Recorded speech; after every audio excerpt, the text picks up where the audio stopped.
जय हिंद दोस्तों, स्वागत है आप सभी को अपने YouTube चैनल इतिहास की पाठशाला में। दोस्तों आज हम इस वीडियो में आरपीएफ एसआई और कांस्टेबल जीएस का प्रैक्टिस सेट 3 करेंगे। हमने कल के वीडियो में आरपीएफ एसआई और कांस्टेबल जीएस का प्रैक्टिस सेट 2 किया था। जिन लोगों ने उस वीडियो को नहीं देखा है तो उसका लिंक मैंने डिस्क्रिप्शन बॉक्स में दे दिया है, आप वहां से जाकर उस वीडियो को देख सकते हैं। तो दोस्तों आप इस वीडियो में अंत तक बने रहें। अगर आप इस चैनल पर नए हैं तो चैनल को सब्सक्राइब कर दें। और दोस्तों इस वीडियो के अंत में मैंने होमवर्क के रूप में क्वेश्चन भी दिया है जिसका आंसर आप लोगों को खुद से करना है। तो दोस्तों चलिए बिना लेट किए हुए आज का सेशन स्टार्ट करते हैं और देखते हैं आज का हमारा पहला प्रश्न क्या है। दोस्तों आज का जो हमारा पहला प्रश्न है वह है कि निम्नलिखित में से नीली क्रांति संबंधित है। निम्नलिखित में से नीली क्रांति संबंधित है। दोस्तों मत्स्य उत्पादन जो है, मत्स्य उत्पादन वो नीली क्रांति से संबंधित है और नीली क्रांति से संबंध रखता है ना दोस्तों। मत्स्य उत्पादन जो मत्स्य उत्पादन है, उत्पादन वो नीली क्रांति से संबंधित है और नीली क्रांति से संबंध रखता है। तो इसका राइट आंसर होगा ऑप्शन नंबर डी, यानी कि मत्स्य उत्पादन, है ना। आप अपने पास एक नोटबुक रखेंगे दोस्तों, उस नोटबुक में इसको नोट करते चलेंगे ताकि रिवीजन करने में आपको कोई कठिनाई ना हो। फिर चलते हैं, देखते हैं अगला प्रश्न। अगला प्रश्न जो है वह है कि वायु एक है। वायु एक है। दोस्तों वायु जो है वो विभिन्न गैसों का मिश्रण है। वायु विभिन्न गैसों का मिश्रण है जिसका और इसका प्रमुख घटक भी होता है दोस्तों। इसका जो प्रमुख घटक है वो है नाइट्रोजन है और जलवाष्प है, हाइड्रोजन है ना दोस्तों। जलवाष्प है, नाइट्रोजन है और हाइड्रोजन है। और यह जो वायु है यह सभी गैसों का मिश्रण है। तो दोस्तों इसका राइट आंसर जो होगा वो होगा ऑप्शन नंबर सी, यानी मिश्रण। फिर चलते हैं, देखते हैं अगला प्रश्न। अगला प्रश्न जो है कि स्वर्ण का आणविक सूत्र क्या है। दोस्तों स्वर्ण का आणविक सूत्र क्या है, इसका जवाब हम लोग को देना है। दोस्तों स्वर्ण का जो आणविक सूत्र होता है वो होता है AU। अगर सोना का भी बारे में बात करें तो सोना का भी यही सूत्र होता है AU, यानी कि स्वर्ण और सोना दोनों का सेम आणविक सूत्र होता है AU। तो इसका राइट आंसर होगा ऑप्शन नंबर बी, यानी कि AU। अगर चांदी के बारे में बात करें तो चांदी का आणविक सूत्र होता है AG। चांदी का आणविक सूत्र होता है AG। आप इसे नोटबुक में नोट करते चलेंगे, है ना दोस्तों। फिर चलते हैं, देखते हैं अगला प्रश्न। अगला प्रश्न है कि जीटी रोड किसके शासनकाल में बनाई गई। दोस्तों जीटी रोड शेरशाह सूरी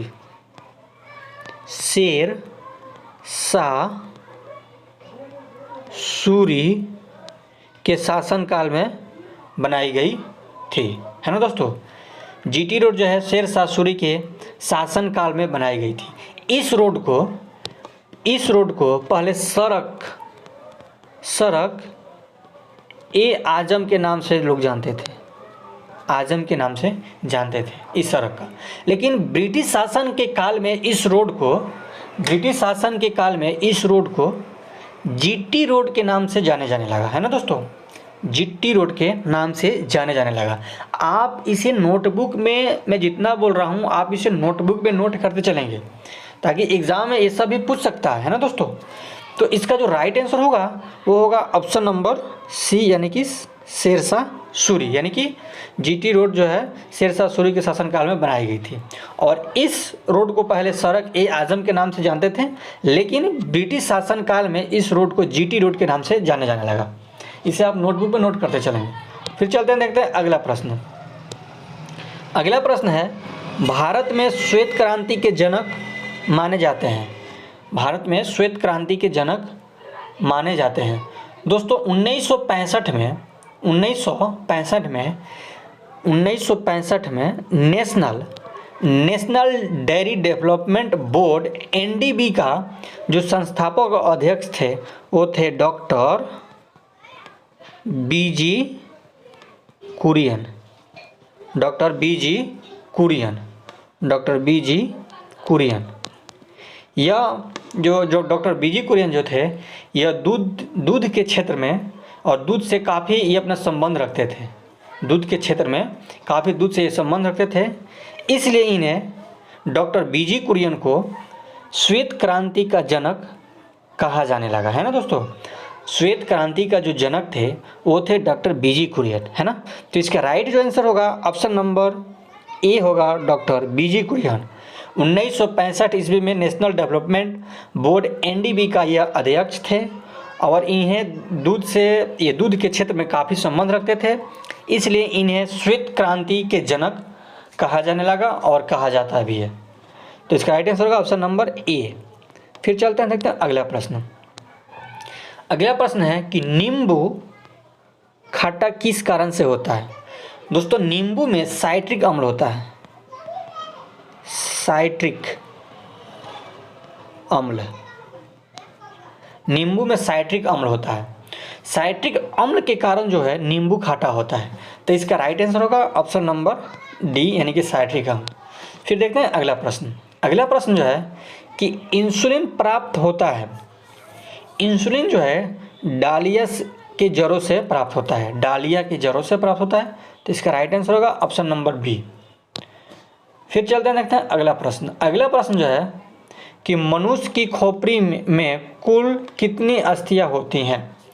मनुष्य की खोपड़ी में टोटल 29 अस्थियां होती हैं दोस्तों, जिसमें से 8 कैनियल अस्थियां, नोट करते चलेंगे आप, 8 कैनियल अस्थियां और 14 फेशियल अस्थियां, 14 फेशियल अस्थियां और 6 ऑडिटरी अस्थियां।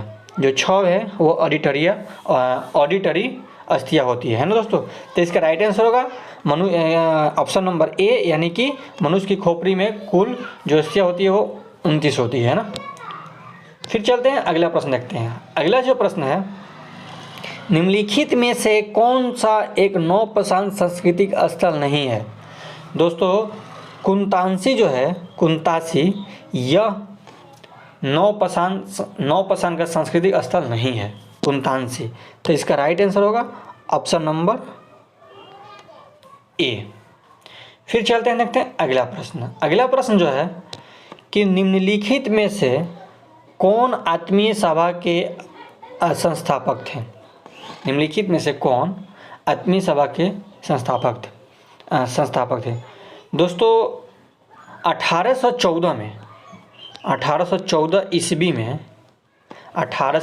में राजा राम मोहन राय के द्वारा आत्मीय सभा का स्थापना किया गया। राजा राम मोहन राय के द्वारा आत्मीय सभा का स्थापना किया गया, इसलिए इन्हें आत्मीय सभा का संस्थापक कहा जाता है। तो इसका राइट जो आंसर होगा ऑप्शन नंबर ए, यानी राजा राम मोहन राय।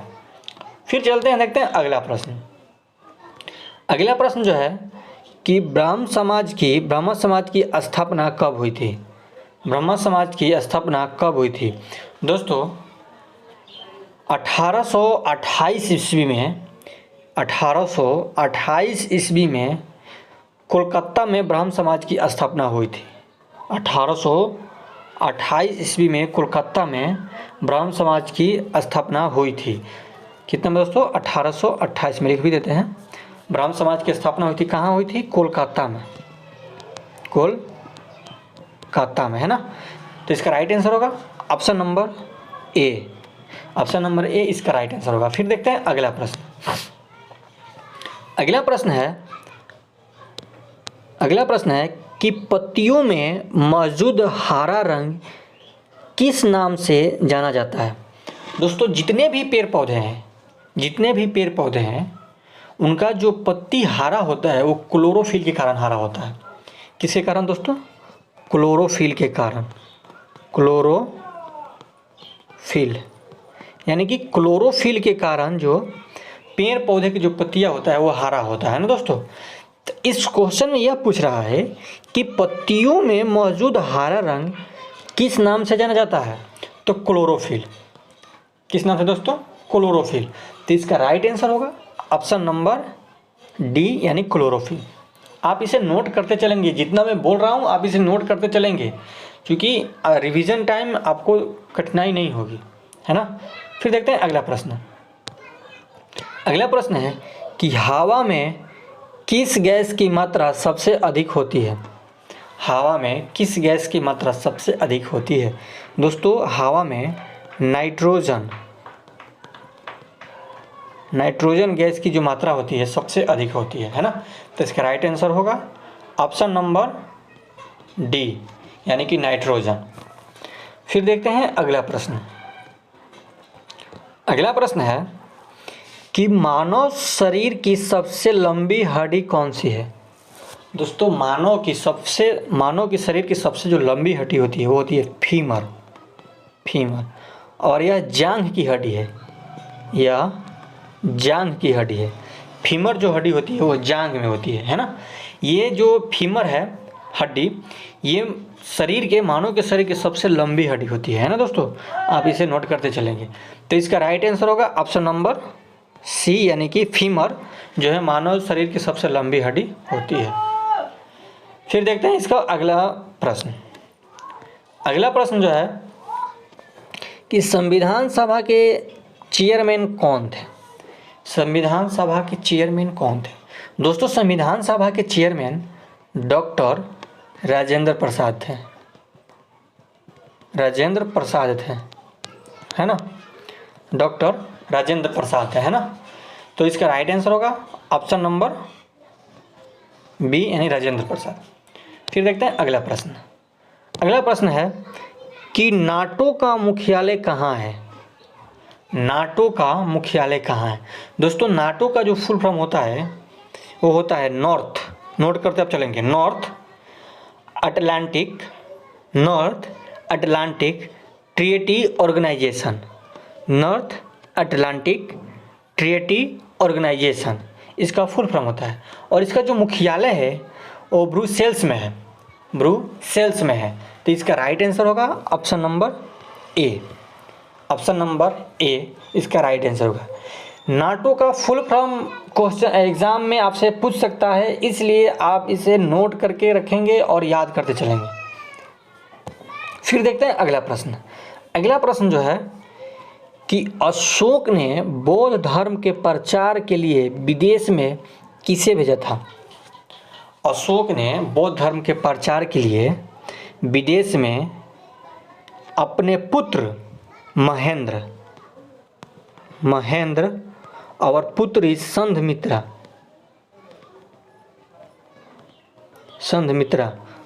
को भेजा था, है ना। अशोक ने बौद्ध धर्म के प्रचार के लिए अपने पुत्र महेंद्र और अपनी पुत्री संघमित्रा को श्रीलंका में बौद्ध धर्म के प्रचार के लिए भेजा था। कहाँ भेजा था दोस्तों, श्रीलंका में। ये भी एग्जाम के भी पॉइंट से देखें तो काफ़ी महत्वपूर्ण क्वेश्चन है ना दोस्तों, एग्जाम में पूछ सकता है सर, है ना। तो इसका जो राइट आंसर होगा वो होगा संघमित्रा, यानी जो संघमित्रा जो थी वो श्रीलंका यानी कि विदेश में गई थी बौद्ध धर्म के प्रचार करने के लिए। तो इसका राइट आंसर होगा ऑप्शन नंबर बी। फिर देखते हैं अगला प्रश्न।